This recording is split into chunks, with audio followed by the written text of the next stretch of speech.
नमस्कार, बहुत स्वागत है आप सभी का। आप देख रहे हैं आपका प्रोग्राम कहानी कुर्सी की। मैं हूं सौरभ शर्मा, आपके साथ सभी मेहमानों के साथ हम हाजिर हैं। हर्षवर्धन त्रिपाठी जी, विनोद अग्निहोत्री जी, विजय त्रिवेदी जी, समीर चौकामकर साहब, आपका बहुत स्वागत सर। और आज कहानी कुर्सी की शुरुआत करते हैं कांग्रेस पार्टी के अहमदाबाद अधिवेशन से, जिसका आज दूसरा और अंतिम दिन है। और शाम तक कोई औपचारिक रूप से इसमें क्या चर्चाएं हुई और क्या प्रस्ताव पारित हुए उसकी जानकारी आएगी, लेकिन जो कुछ पता चल रहा है वो आज हम आपके सामने रखेंगे और उस पर हम बात करेंगे कि कांग्रेस पार्टी ने आगे बढ़ने के लिए अपनी क्या नई रणनीति तैयार की है। कल हमने ये बात की थी कि कांग्रेस पार्टी के नेता ही अभी सवाल उठा रहे हैं कि ऐसे अधिवेशनों में चर्चाओं पर, प्रस्तावों पर बात होना तो अच्छी बात है, लेकिन उन पर क्रियान्वयन कभी नहीं होता। बताएं कि पहले के अधिवेशनों में जो फैसले हुए थे उन पर क्या काम किया गया, क्या किसी को जिम्मेदारी दी गई थी, क्यों हम कोई डेडलाइन तय नहीं करते हैं। अब इस अधिवेशन में जो बातें हुई हैं उसको लेकर के ऐसी डेडलाइन वाली बात तो अभी तक कोई सामने नहीं आई है, लेकिन एक स्पष्टता जरूर दिखाई दे रही है कांग्रेस पार्टी की सोच में। और राहुल गांधी ने इस बात को कहा है कि हम जो सोचते हैं, जिस विचारधारा पर हमें, उसको खुलकर दुनिया के सामने बताना चाहिए हमको। दो तीन बड़ी बड़ी बातें। कल उनके हवाले से एक खबर आई थी कि उन्होंने अधिवेशन में चर्चा के दौरान ये कहा कि हम अगड़ों के, मुसलमान के और दलित के वोट के चक्कर में उलझे रह गए और ओबीसी हमसे छिटक कर चला गया, ओबीसी हमसे दूर चला गया। और आज राहुल गांधी जो सारी राजनीति कर रहे हैं, 50% आरक्षण वाली, 5% लोग देश को चलाते हैं, ये किसके लिए? ये ओबीसी वोट के लिए ही है। वो जिसको खड़ा करके जिसकी जाति पूछते हैं तो उससे यही साबित करना चाहते हैं कि देश में पिछड़ों को उनका हक नहीं मिल रहा है। वो बताते हैं कि देश को चलाने वाली सरकार के जो अफसर हैं उसमें कितने बैकवर्ड कास्ट के अफसर हैं। अब राहुल गांधी ने यह बात बड़ी खुलकर कह दी कि हमारा फोकस और जातियों पर, मजहबों पर हो, इसमें कुछ गलती नहीं है, लेकिन जो सबसे बड़ा समाज है, तबका है, 50% देश की आबादी है, ओबीसी, वो हमसे दूर क्यों गया और उसको वापस हम कैसे ला सकते हैं, इस पर हमको बात करनी चाहिए। पॉइंट नंबर 2 जो इस अधिवेशन से निकलकर सामने आ रहा है, उन्होंने कहा देश में अगर अल्पसंख्यकों के ऊपर अत्याचार हो रहा है और खुलकर कहो कि मुसलमान और ईसाइयों पर और सिखों पर अगर कोई नाजायज बातें हो रही हैं, उनके हक छीने जा रहे हैं, तो हमें इनका नाम लेकर कहना पड़ेगा कि हम इनके साथ हैं। हम अगर मुसलमानों की बात करना भी चाहते हैं तो थोड़ी दबी जुबान में करते हैं, थोड़ा बचकर करते हैं। हमें लगता है कि हम पर लोग हमला करेंगे, लेकिन इससे डरने की जरूरत नहीं है। तो खुलकर कहिए कि हम मुसलमानों के साथ खड़े हैं अगर उनके साथ कोई जाति होगी, ऐसे ही सिखाई और ईसाई और सिख समाज के साथ भी। तो ये दो बातें जो हैं उनकी इस मंथन से निकल करके सामने आ रही है। और तीसरा पॉइंट, भारतीय जनता पार्टी का सबसे मजबूत जो दो आधार है उनमें से एक राष्ट्रवाद और हिंदुत्व, उसमें से राष्ट्रवाद पर चोट करने की नसीहत भी इस अधिवेशन में बहुत से नेताओं ने दी है और कहा है कि नरेंद्र मोदी, भाजपा और आरएसएस के इस नेशनलिज्म को हमें सूडो नेशनलिज्म कहना चाहिए, छद्म राष्ट्रवाद कहना चाहिए और खुलकर उससे टक्कर लेनी चाहिए और कहना चाहिए कि हमसे बड़ा राष्ट्रवादी कौन है। तो ये तीन बातें निकल करके आई हैं। आज खड़गे साहब ने एक स्टेटमेंट दिया है, वो नरेंद्र मोदी की सरकार की आर्थिक नीतियों की भी आलोचना कर रहे हैं। अभी ट्रंप जो कुछ फैसले ले रहे हैं उसको लेकर के भी आलोचना की गई और कहा गया है कि सरकार मूक दर्शक बनी हुई है। तो इस बात को भी उठाइए कि जहां फॉरेन पॉलिसी की बात आती है तो ये सरकार पूरी तरीके से फेल है, ये चीन को जवाब नहीं दे पाती, और जब ट्रंप टैरिफ लगाते हैं तो अपने देश की अर्थव्यवस्था को बचाने के लिए चूं तक नहीं करती है। बाकी देश तो उनसे पलट कर उन पर, अमेरिका पर और टैक्स लगा रहे हैं। हम ऐसा कुछ क्यों नहीं कर रहे हैं? सुनिए मल्लिकार्जुन खड़गे को। अरे कोई सो रहा है, कोई बैठा हुआ है और कोई देख रहा है इधर उधर। ऐसे वक्त वो बिल आती है जो बिल महत्वपूर्ण है लोकतंत्र में। ये रवैया सरकार का है, इसीलिए मैं कहूंगा लोकतंत्र को खत्म किया जा रहा है आहिस्ता आहिस्ता आहिस्ता। ऐसा अगर चला तो एक दिन मोदी सरकार और खुद मोदी जी इस देश को बेच के जाने वाले हैं। हमको सोचना है, ये कोई व्यक्तिगत बात नहीं है, किसी पार्टी की बात नहीं है। हम, आप और हम मिलकर देश के लिए क्या कर रहे हैं, आने वाले पीढ़ी को क्या देना चाहते हैं आप।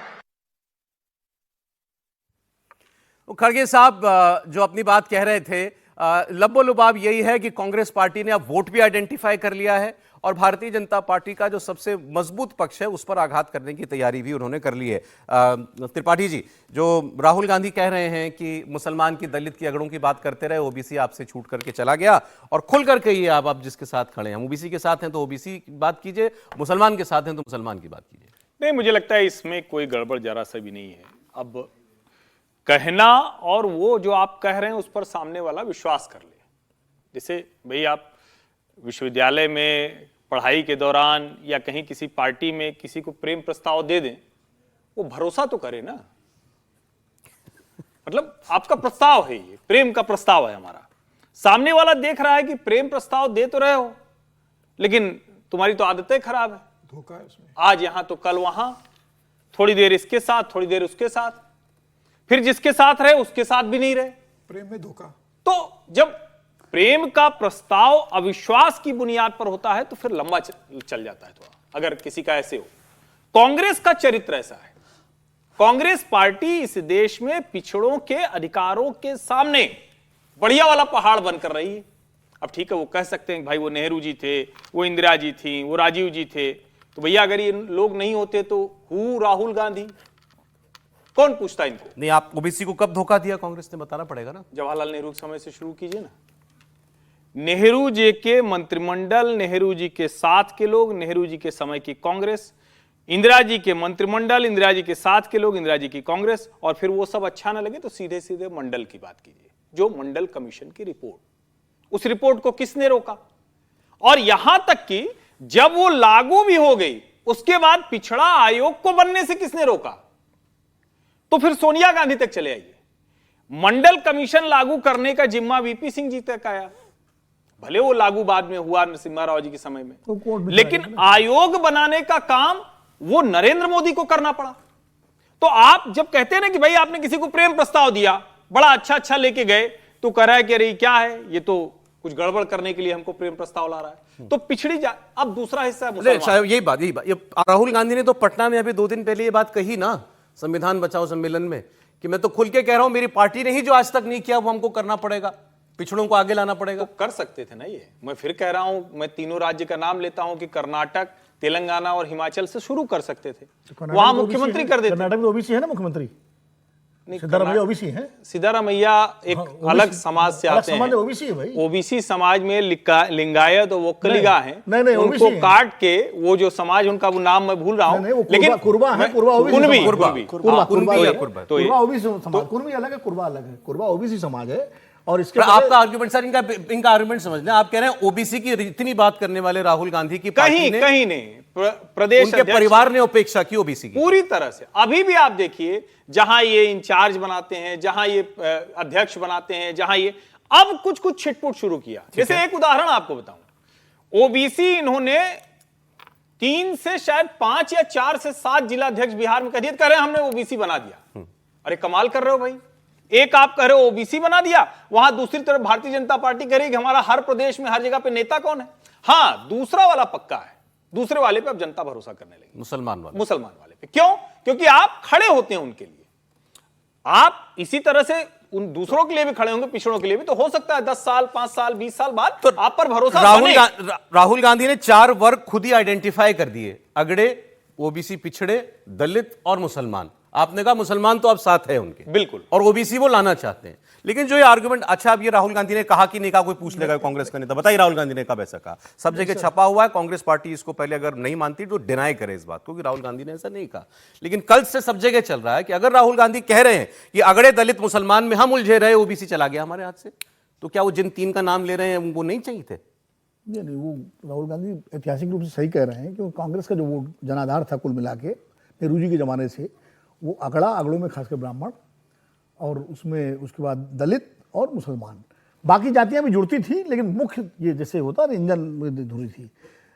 ओबीसी मुख्य रूप से कांग्रेस का वोटर नहीं रहा, ओबीसी था, किसान जातियां जो थी वो उस जमाने में सोशलिस्टों और लोकदल का वोटर था। जनसंघ तो बहुत बाद में आया है, उसमें चौधरी चरण सिंह उसके बड़े आर्किटेक्ट थे, राम मनोहर लोहिया उसके वैचारिक आर्किटेक्ट थे, और इनकी जो 60 के दशक में जो इनका जो कॉम्बिनेशन था, लोहिया का विचार और चरण सिंह का संगठन और उनका सामाजिक आधार, ये मिलकर के कांग्रेस का उत्तर भारत में विरोध था। तो ओबीसी आप देखिए, बड़े ओबीसी नेता जो है उत्तर भारत में इन्हीं दलों की। पहला ओबीसी मुख्यमंत्री उत्तर प्रदेश में रामनाथ यादव बने 1977 में।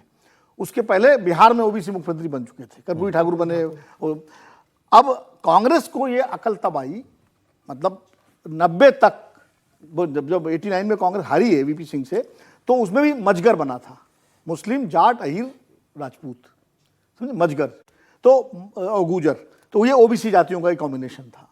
उसके बाद राजीव गांधी ने तो मंडल का विरोध किया था, वो तो रिकॉर्ड पे है लोकसभा के, उसमें कोई कांग्रेस दुविधा में रही और पूरा मंडल के विरोध में जो आंदोलन था वो कांग्रेस द्वारा कौन ले गया? ब्राह्मण कौन ले गया? दलित कौन ले गया? ब्राह्मण ले मुसलमान गए कौन ले बीजेपी, ब्राह्मण और सवर्ण जो आप कहिए, दलित ले गया। कब? ये 90 वही राम मंदिर आंदोलन के और मंडल मंदिर के बाद।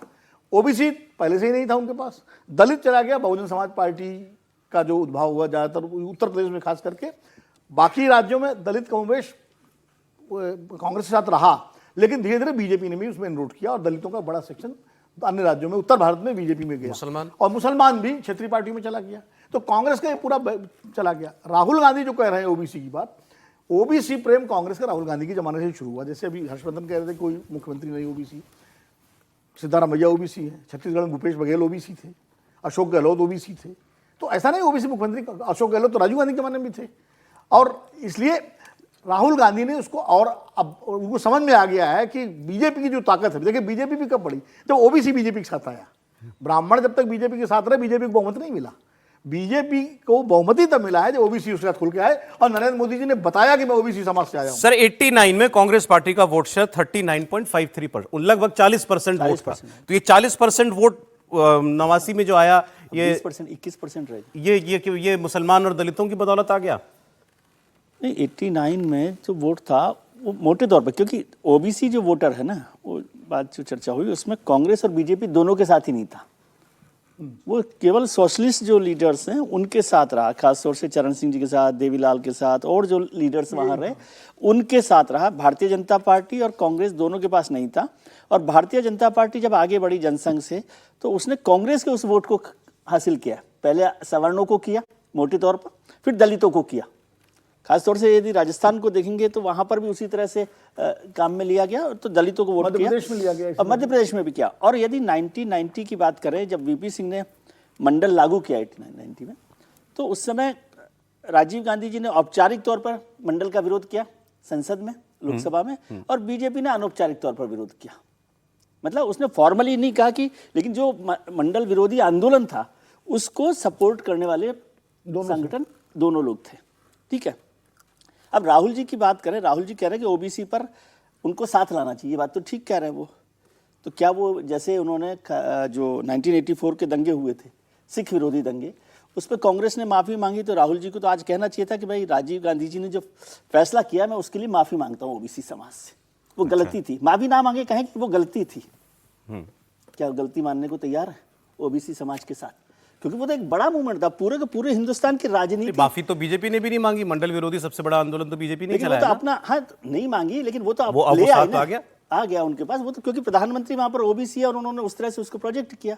आज कांग्रेस को चाहिए तो, यदि तो उस पर एक बड़ा काम करना चाहिए, ऐसा मैं समझता हूं।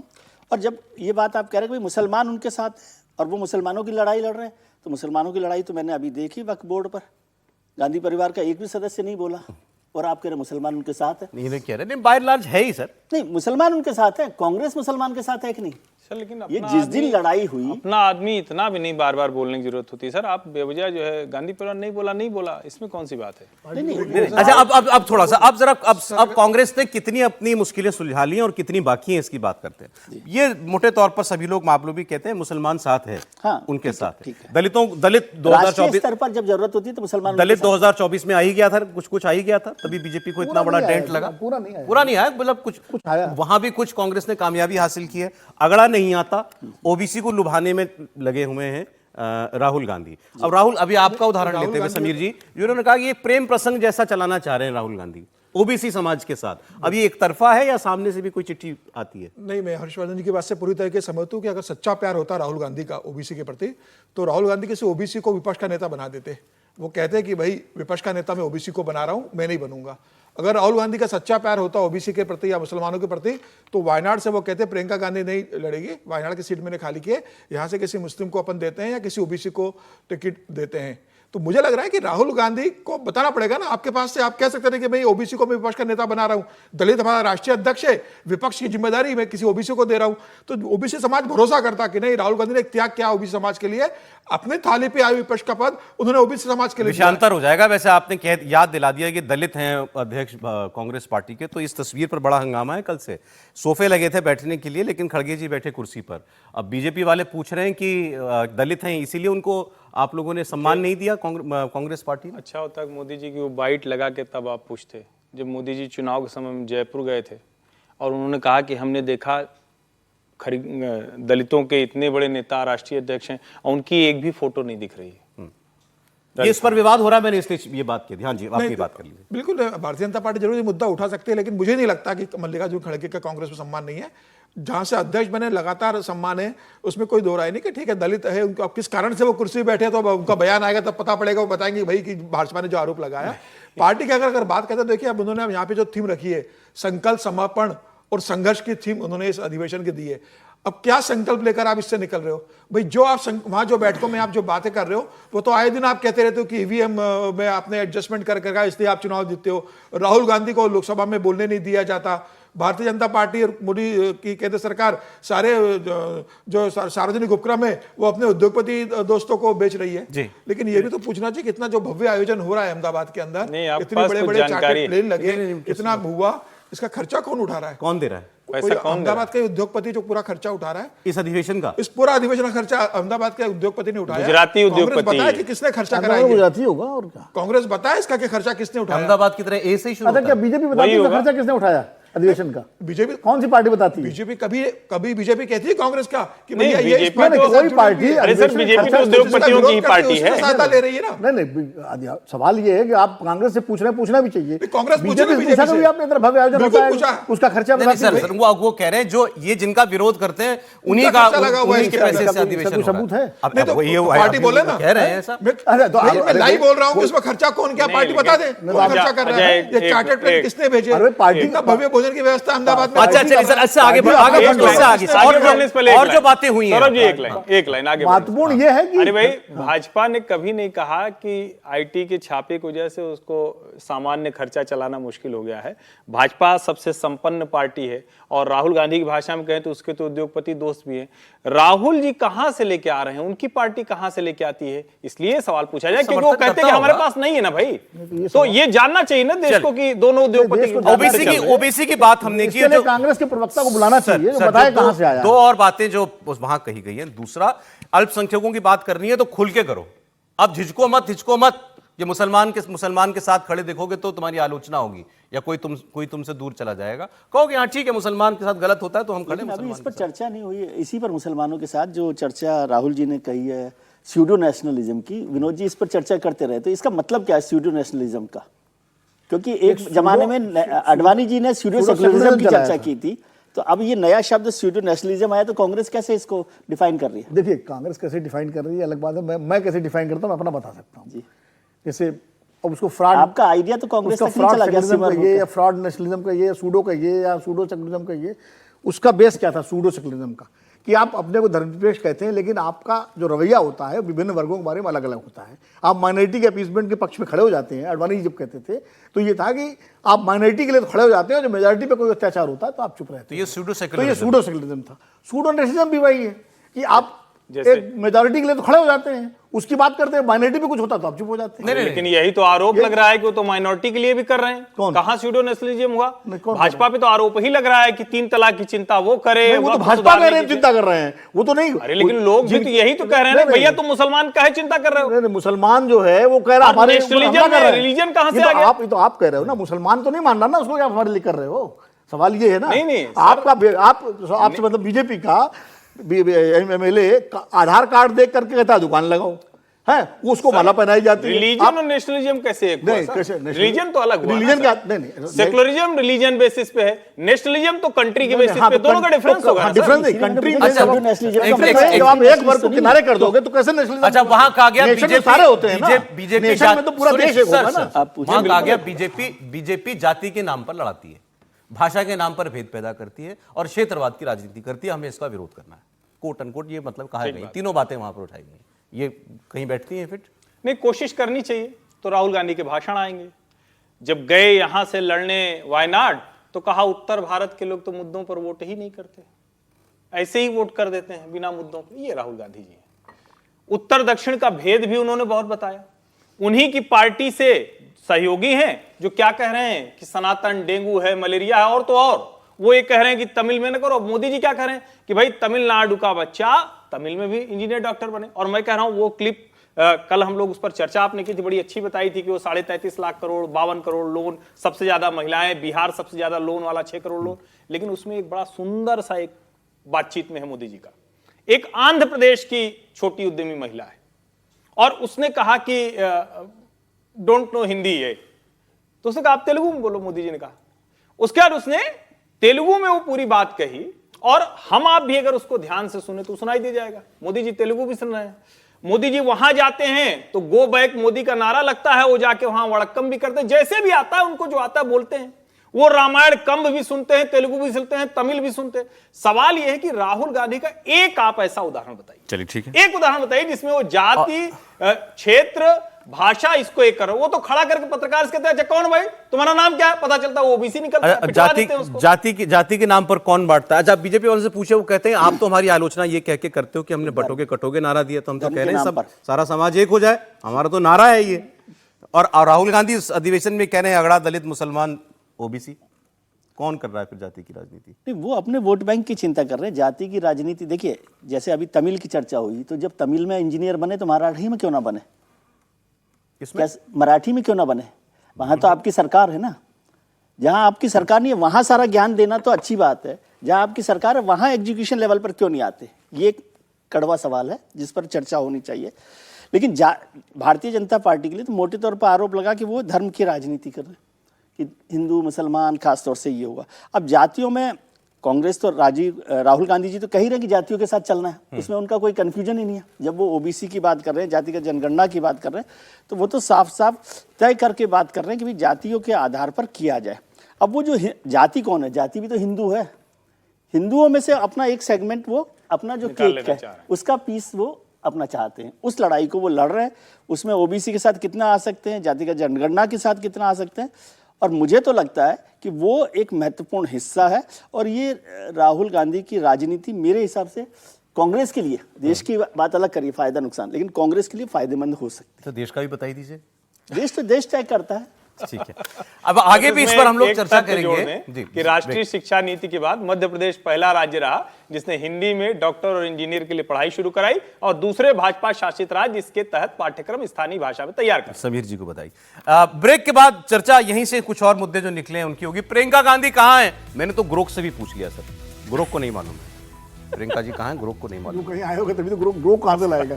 ग्रोक बेचारा क्या क्योंकि प्रियंका जी सोशल मीडिया पे तब बताता जब विनोद जी बताते, क्योंकि प्रियंका जी इस अधिवेशन में नहीं है और कांग्रेस पार्टी ने कहा विनोद जी के दारोमदार है। नहीं, मेरे पास कोई दारोमदार नहीं। मैं अच्छा बताओ, मजाक की बात है सर। कांग्रेस पार्टी ने कहा प्रियंका जी अध्यक्ष से अनुमति लेकर के गई हैं और इसीलिए वो पार्लियामेंट में वक्फ संशोधन विधेयक के बहस के दौरान भी नहीं थी और इस अधिवेशन में भी नहीं है।